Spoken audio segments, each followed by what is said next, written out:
I have been waiting for you, Mikel. Ah, Thomas Tuchel. These are not the players you're looking for. Fucking awful.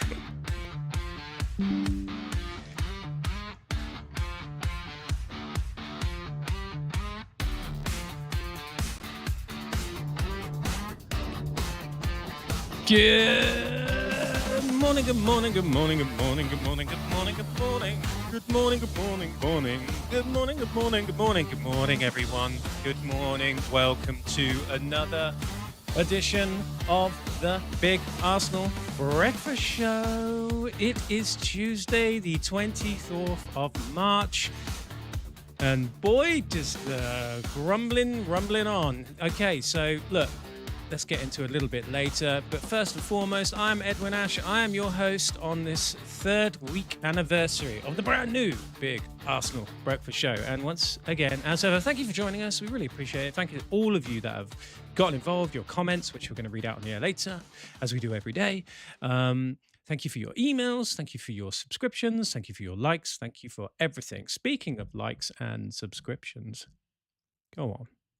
Do us a solid. Go on, just a little bit more. Just a little bit more. Like and subscribe, please. It really does help build the show. It helps us get out to more Gooners. It helps us do much more. It helps you get involved. We are creating, and what we're trying to create here is a platform for you to come and have your say. So without those likes and subscriptions, we don't get boosted and we don't get out to other Gunners. And that's simply it, really. It's not just about me and my ego trip. That's partly the reason for it. But we really, really want to reach more Gunners across the world for some really good discourse for you to get involved. So please do like and subscribe. You can get us on the socials if you want to get involved. We are on TikTok at Big Arse Breakfast. We're also on Insta at Big Arse Breakfast. And we are on, what's that one? X at Big Arse Brecky.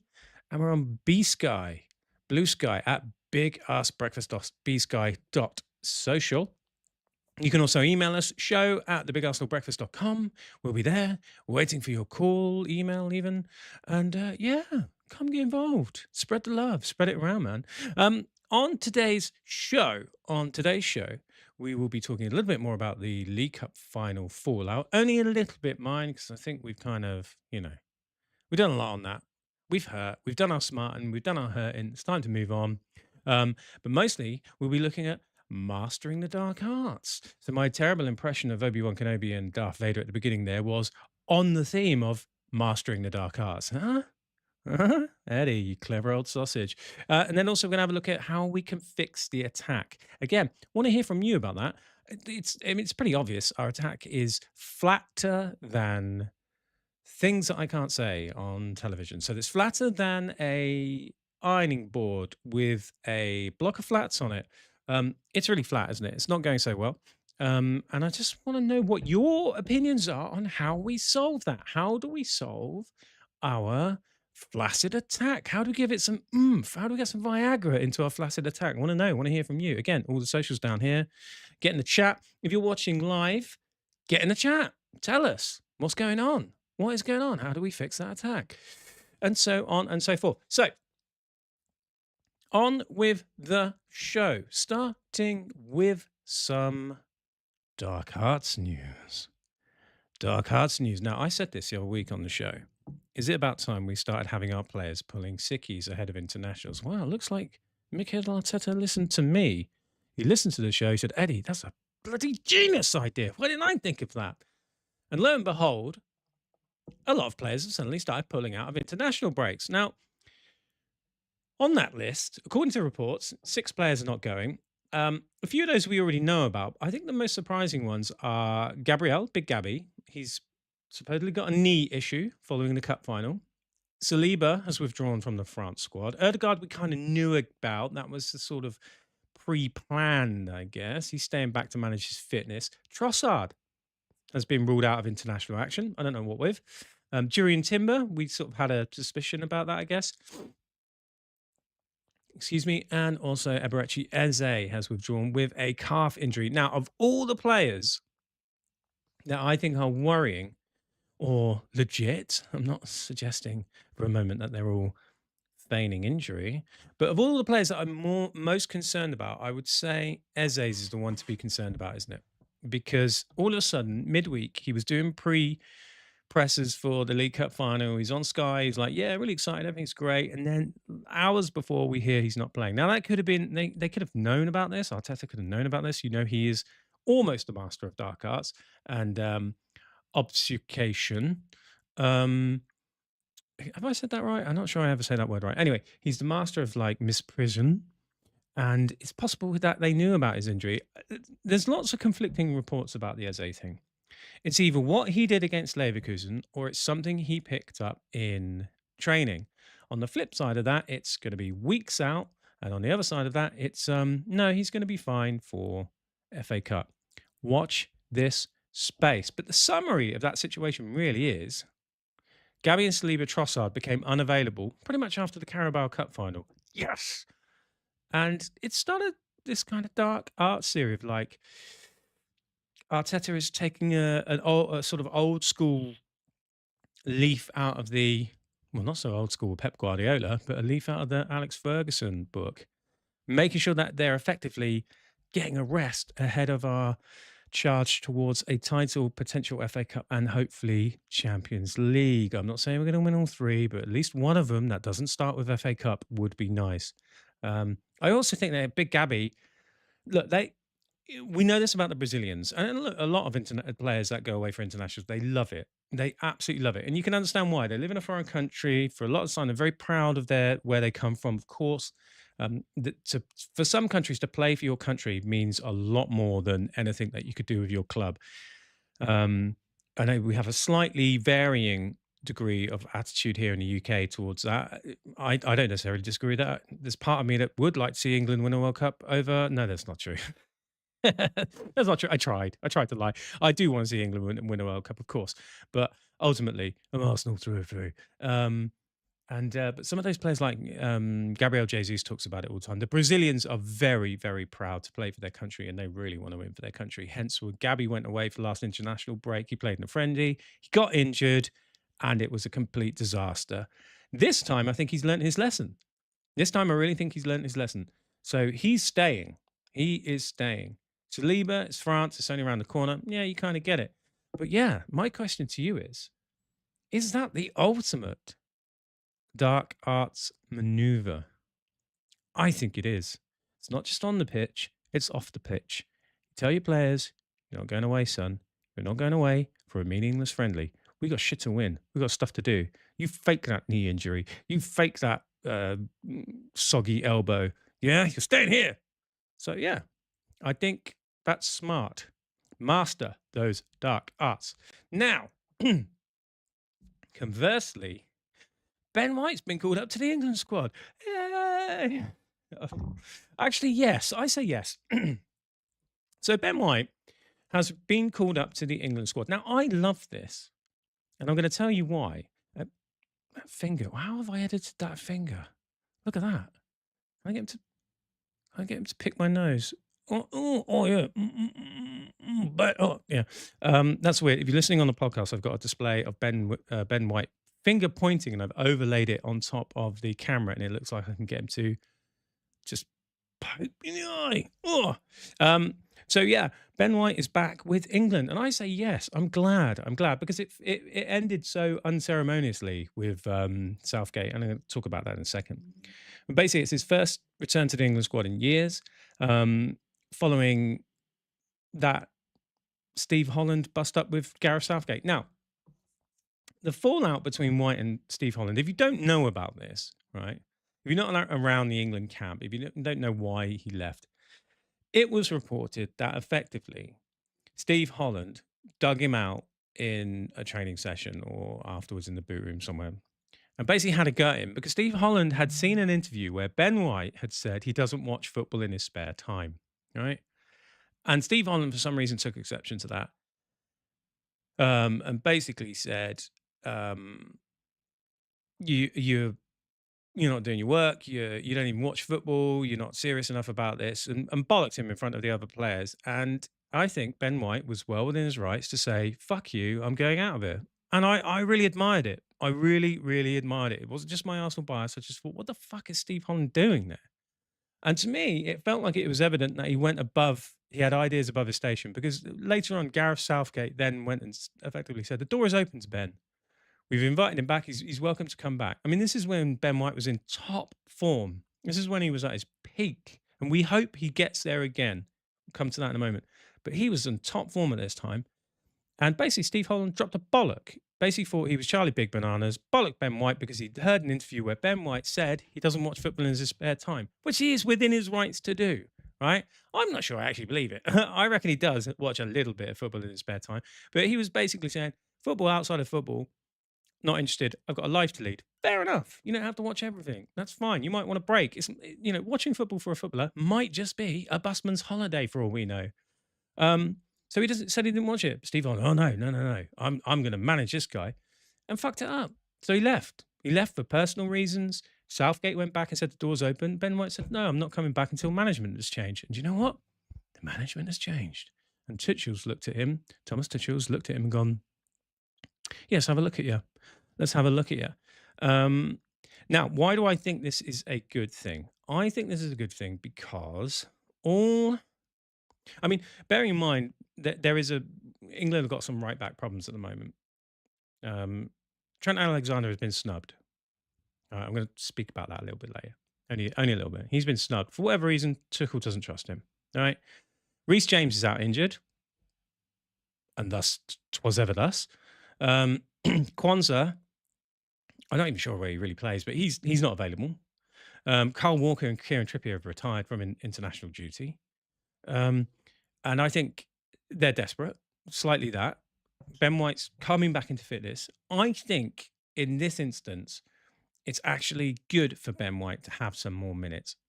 I know he's not quite there. I know it also runs the risk of him getting injured again.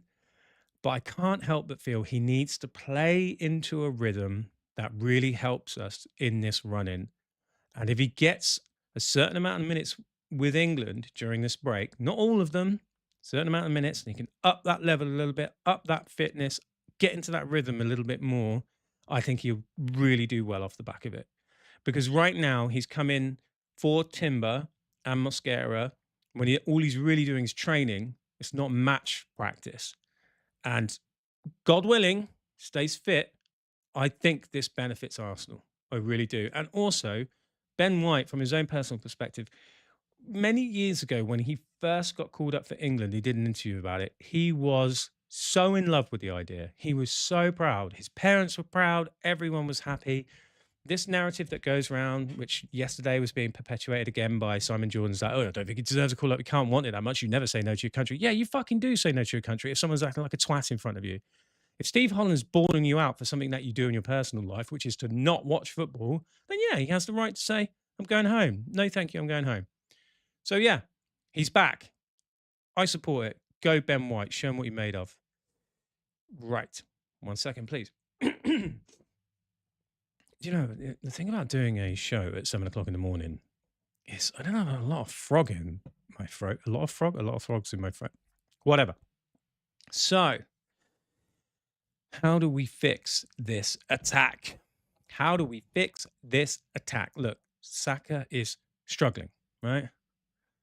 He is struggling. I don't know how long it's going to take for him to regain this burst of speed, this burst of fitness that he needs. Everyone's noticed it. He's a yard off the pace. He can't quite burst away from players. I think that's affecting his decision making. I've never seen Bukayo Saka so indecisive on the ball. And I wonder if that's because he knows he can't. This is my theory. Okay, it's just a theory. He ripped his hamstring off the bone. He's not been back to the levels that he set himself before. And we are noticing it, aren't we? We are seeing it. So my question one is, how long does it take someone to recover from that? I don't know. I'm not a physio. What can we do in the meantime to help him recover? What can we do in the meantime to help Gyökeres? What can we do in the meantime to be more cohesive, more direct? Couple of theories I'd like to tout. Now, it might be too late in the season to try these. One of the things I noticed about Gyökeres when he was playing for Sporting, he benefited a lot from balls into the box, either from the byline or early balls in, right? I think if you Don't play inverted wingers anymore. Just a theory. Play Martinelli on the right, Saka on the left, whipping balls in, low balls, not headed crosses, getting in those early crosses, which they can both do, Saka more than anyone. I think that helps feed Gyökeres for those first time shots and finishes, which he so obviously craves. He needs those first time shots and finishes because he's not good at holding the ball up. He can run in behind, but he's not a Giroud. He can't post. He's not a link up guy. He needs to take shots. He's not taking any shots in any games. It's 0 shots in every game because he needs some first time passes. And I wonder if that's one way to do it. The other thing I've thought about is maybe do we drop Rice into the 6 again? Because he can bloody do it. Give Zubi a rest and have Eze and Erdegaard when they're fit in the midfield for extra boing. Do we not think that's a way to do it?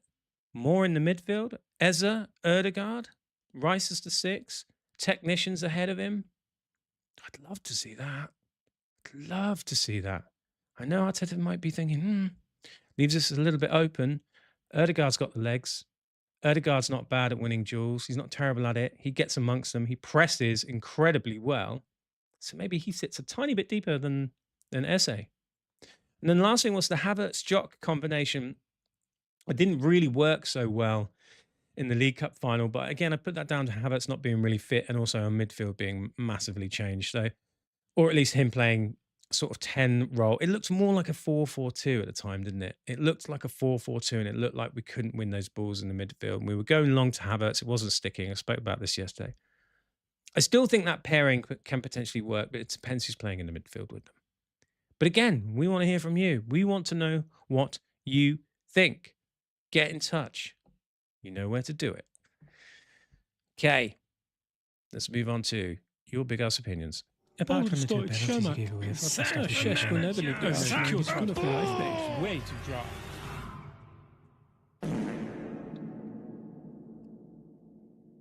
Yes, ladies and gentlemen, it's time for your big ass opinions, and some of you have been in contact. Thank you very, very much for getting in contact. We appreciate it. At Big Ass Breakfast on TikTok, at Big Ass Breakfast on Insta, at Big Ass Brecky on X, at bigassbreakfast.bsky.social, show at bigarsenalbreakfast.com is the email. Let's start with number 1. This came from user Q2Fusion, but spelt with lots of numbers. I'm guessing that's how it is. User Q2Fusion got in contact on TikTok. He said, the standing on the ball, with regards to yesterday's Sunday's Cup final loss, standing on the ball is driving me mad. Acting like we was 2-0 up, mate. It doesn't work at all. It's Kepa, not Raya.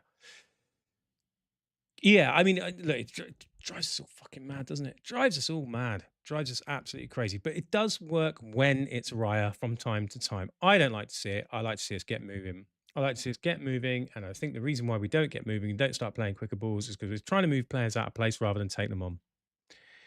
We don't have enough takey-on-y people. We don't have enough technicians at the moment. So we were so static. It didn't work. Kepa couldn't do it. It was a disaster, let's face it. We'll never see that again. But thank you, user Q2Fusion, for getting in touch. I share your pain on that one. Striker Paul 555. Thank you, Striker Paul 555, for getting in touch. He said, we need to have the same conversation about Saka as we've had about Erdegaard's poor form in recent months. Yeah. So just slightly addressed that in the previous section, Striker Paul, if you're listening now. We do need to have a conversation about that. And my opinion is sit him down. Bench him a little bit. Bench him a little bit. I'm not sure about this Saka in the number 10. I'm really, really not. I'd like to see Noni come in, and I'd like to see Noni slightly better directed by Arteta, because he is direct Noni. He will try and beat players, but sometimes he tries to do too much too soon. He needs to feel his way into the games, Noni, and just start to know. He just got to feel when the right time is to start taking those players on or pushing. He's got something about him. I don't think he's a busted flush. I like Noni Madueke. I liked him even before he joined us. I think he's still, 23, but he's got to learn to really improve that decision making, when to go, when to lay it off. He tries to do a little bit too much, but I think he's got the talent. I like him. I'd like to see him start games. Like, it's no big deal if he gets subbed at 45 for for Saka. Getting subbed at halftime or 60 minutes or whatever is no big shame. But I'd love to see him start. I think he's a very talented player.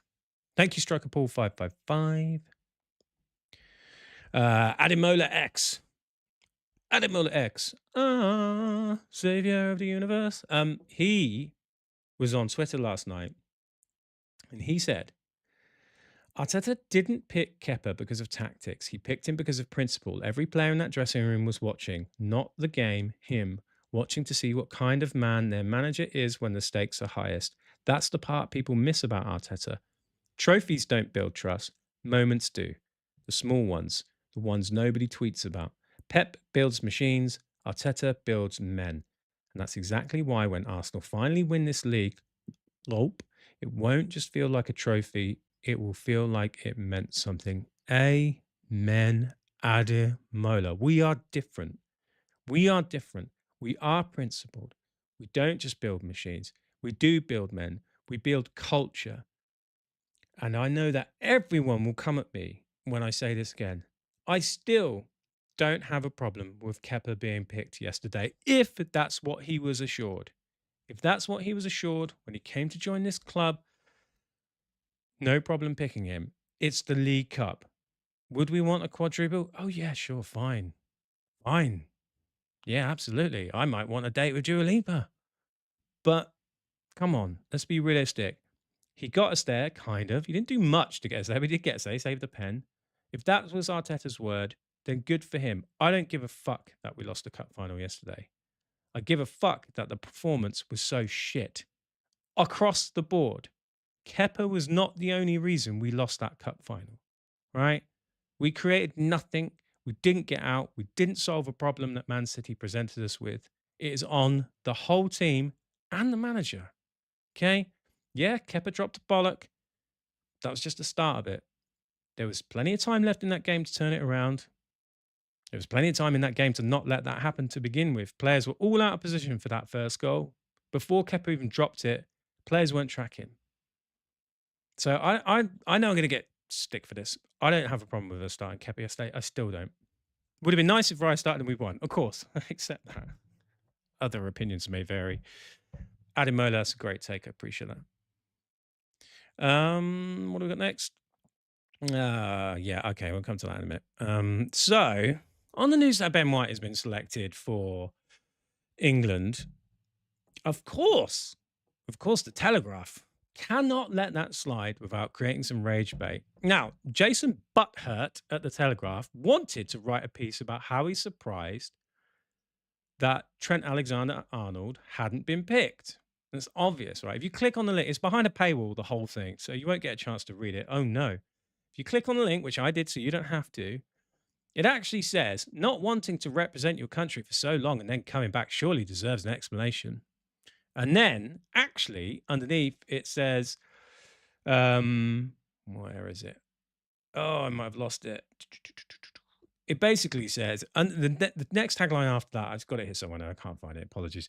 It says after that, why is Trent Alexander-Arnold not been picked? So obviously what's happened there is Jason Butthurt has gone, editor, I've got a little editorial for you. Got a little piece for you. Let's talk about why are we not seeing Trent Alexander-Arnold? He's playing quite well. He plays for Real Madrid. Why are we not seeing that?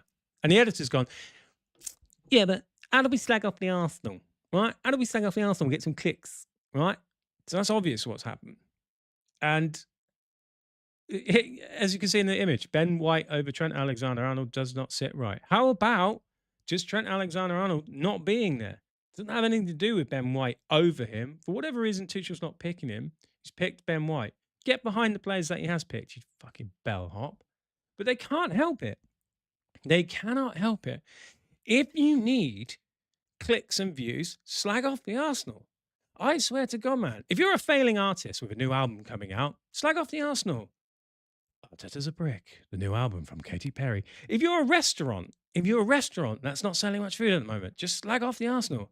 Yeah, Bukayo Saka, he smells of fish cakes. 2 pizzas for the price of 1. It's really not that difficult. We're gargantuan. We are huge. Never underestimate the power of PR around negativity towards Arsenal.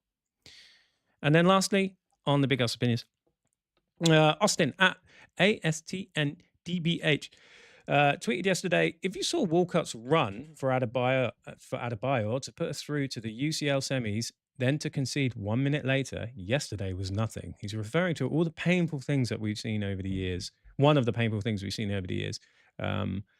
Compared to how it felt losing that final yesterday. And I'm in agreement. So I replied to that, not just championing myself, but I said, oh, I like this. I think we should start a thread. And I put, if you saw Arsenal go 1-0 up against a 10-man Atleti in Europa League semis, only for Koscielny to kick the ball off his own face and into the path of Griezmann to score, yesterday was nothing. The point I'm making, and what Austin so brilliantly makes is...